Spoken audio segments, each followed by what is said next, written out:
కేసీఆర్ ఇన్ని చేసారు ఇన్ని గానం చేసారు అని చెప్పేసి మీరు చెప్తా ఉన్న పరిస్థితి, మళ్ళీ అలాంటప్పుడు ఎందుకు ఓడిపోవాల్సి వచ్చింది, ఎందుకు కేసీఆర్ని ఓడగొట్టాల్సి వచ్చింది? ఇప్పుడు నేనేమంటున్నానంటే వీళ్ళ హామీలు, మనిషి ఆశాజీవి, సంఘజీవిగా ఉన్నటువంటి మనిషి ఆశాజీవి కూడా. ఆశాజీవి ఎట్లా అంటే, ఇప్పుడు మీరున్నారు, మీకు కడుపు నిండి ఆకలి అవుతున్నప్పుడు కడుపు నిండి అన్నం పెడతాము, బిర్యానీ పెడతాం, తెల్లన్నం పెడతాం, బిర్యానీ పెడతాం అంటే మీరు దేనికి ప్రిఫర్ చేస్తారు? బిర్యానీ తింటారు. బిర్యానీ పెడతాము భవిష్యత్తులో అన్నారు, బిర్యానీ కూడా కాదు కదా పెట్టింది, ఇక ఏది పెట్టలే. అట్లా ఆశల పల్లకిలో అనరాని హామీలు ఇచ్చేసిండు. ఇష్టం వచ్చిన హామీలు, ఏది స్కూటీలు ఇస్తాం, తులం బంగారం ఇస్తాం, లంబాడి బిడ్డలకు ప్రతి ఇంటింటికి నిరుద్యోగులకు బ్యాక్లాగ్ పోస్టులు వేస్తాం, ప్రతి తాండాకి 25 లక్షల రూపాయల, సంవత్సరానికి 25 లక్షల రూపాయలు ప్రతి తాండాకు అభివృద్ధి నిధులు కేటాయిస్తాం, కొన్ని తాండాలను క్లస్టర్లుగా పెట్టి పరిశ్రమలను ఏర్పాటు చేసి పరిశ్రమల వైపుకు తీసుకుపోతాం, సీఎం ఎంటర్‌ప్రెన్యూర్‌షిప్గా యువకులను తీసుకొచ్చి పారిశ్రామికవేత్తలను తయారు చేస్తాం.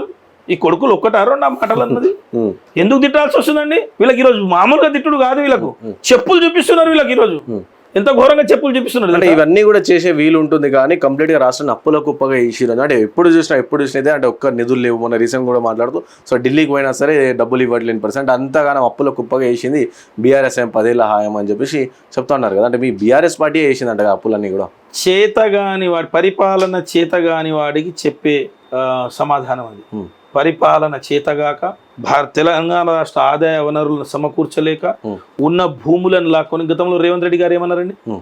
రేవంత్ రెడ్డి గారు భూములు భవిష్యత్ తరాలకు, మీరు ఈరోజు భూములు అమ్ముతున్నారు, భవిష్యత్ తరాలకు రేపు సస్తే ఎడబెట్టాలి, రేపు ఏదైనా కాలేజ్ కట్టాలంటే ఎడగట్టాలి, ఆసుపత్రి కట్టాలంటే ఎడగట్టాలి, కేసీఆర్ గారు మీరు తప్పు చేస్తున్నారు అని చెప్పేసి ఆ రోజు మాట్లాడారు. మరి ఈ రోజు రేవంత్ రెడ్డి గారు ఏం చేస్తున్నారు?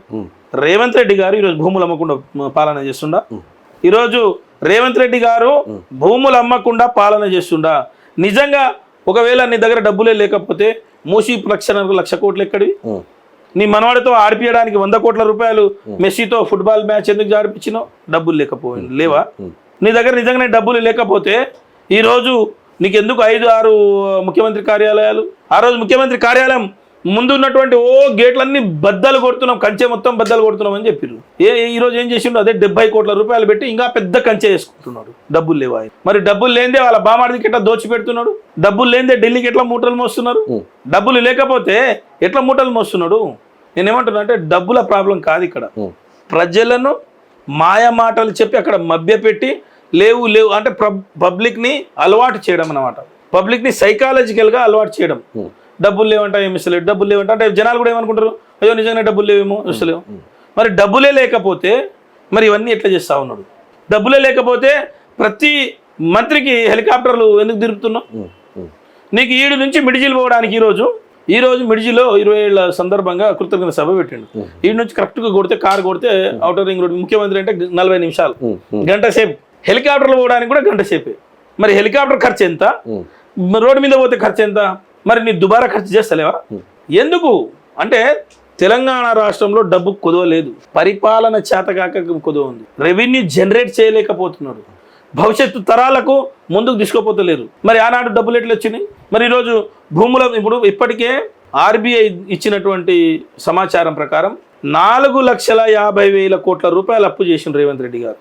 సో అప్పులు అన్ని రాష్ట్రాలు చేస్తారంటే మీరు చేయలేదు, గత 10 ఏళ్ళుగా బీఆర్ఎస్ చేయలేదు. సో బీఆర్ఎస్ కూడా అప్పు చేసింది, ఇప్పుడు కూడా మేము కూడా అప్పు చేస్తున్నాం అని చెప్పేసి కాంగ్రెస్ పార్టీ నాయకులు ఆ రోజు ఎందుకు ఆ రోజు ఏ గుడ్డి గాడిద పాడుదో మీరు ఎందుకు మాట్లాడారు? మరి మీరు ఆ రోజు ఏం మాట్లాడారు? మీరు ఆ రోజు కాంగ్రెస్ పార్టీ 100 సంవత్సరాల చరిత్ర ఉంది, రాష్ట్రాన్ని మొత్తం అప్పులో పాలు చేసేసారు కేసీఆర్ గారు, మేము వస్తే రూపాయి అప్పు చేయకుండా తెలంగాణను బ్రహ్మాండంగా అభివృద్ధి దిశలో తీసుకుపోతాం, ఏ ఇంట్లో ఆడబిడ్డ ఉన్నా ఆడబిడ్డ కోటీశ్వర్లు చేస్తాం, అత్త ఉంటే అత్తకు 2,500, కోడలు ఉంటే కోడలకు 2,500, బిడ్డ ఉంటే బిడ్డకు 2,500 ప్రతి నెల వేస్తాం, ప్రతి చదువుకున్న ఆడబిడ్డకు స్కూటీలు ఇస్తాం. కేసీఆర్ గారు 1,116 ఇస్తున్నాడు, 1,116 ఇస్తుండు కళ్యాణ లక్ష్మి కింద.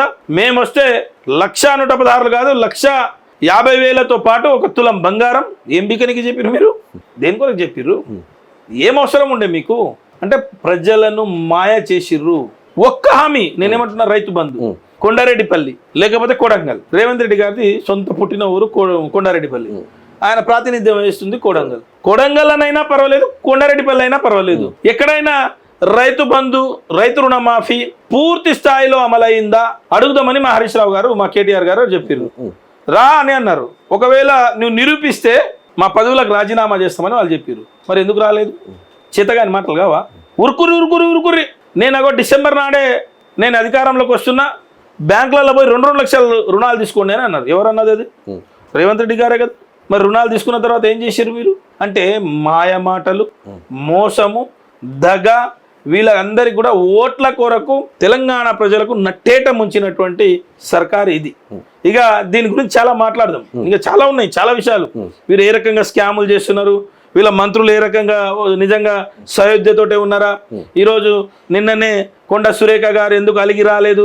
ఈరోజు యాదగిరిగుట్ట టెంపుల్లో ఏం జరుగుతా ఉంది? ఆంధ్ర వాళ్ళకి ఎట్లా పదవులు కట్టబెడతా ఉన్నారు? మన పోరాటం 1500 మంది అమరులు అయినటువంటి పోరాటం ఎవరి మీద పోరాటం చేసిర్రు? ఈరోజు తెలంగాణ రాష్ట్రం పురోగమనం అయిపోతుందా, తిరోగమనం వైపు పోతుందా? ఇవన్నీ చాలా ఉన్నాయి. ఇవి తెలంగాణ సమాజంలో ఉన్నటువంటి విఘ్నులు ఆలోచిస్తున్నారు.